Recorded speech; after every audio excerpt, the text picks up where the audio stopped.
Gabon, la contestation du régime du président Ali Bongo prend de l'ampleur depuis que l'opposant André Obam s'est autoproclamé président du pays le 25 janvier dernier. Ce dernier multiplie en effet depuis plusieurs jours les appels à la mobilisation de ses partisans pour pousser l'actuel chef de l'État à quitter le pouvoir. Une mobilisation largement relayée sur la toile.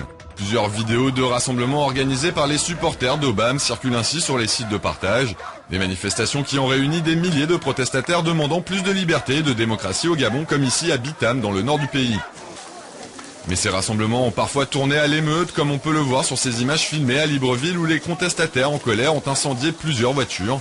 Et signe que la situation est particulièrement tendue, de nombreux affrontements ont également éclaté entre protestataires et forces de l'ordre en marge de ces manifestations.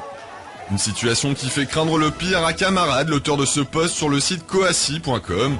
Il affirme que les violences au Gabon prennent en effet des proportions inquiétantes et pourraient plonger le pays dans le chaos. Mais il appelle néanmoins ses compatriotes à poursuivre la mobilisation tout en évitant de faire usage de la force pour ne pas légitimer la répression du camp Bongo. En attendant, les opposants peuvent désormais compter sur le soutien d'une partie de la communauté gabonaise à l'étranger. Plusieurs dizaines de partisans d'André Obam se sont en effet réunis samedi à Paris pour marquer leur solidarité avec les contestataires et réclamer au plus vite le départ d'Ali Bongo.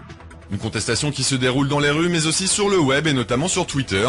Les fils Révogab et Ali Dégage ont ainsi été créés par des opposants de Bongo et permettent de suivre en temps réel l'évolution de la situation.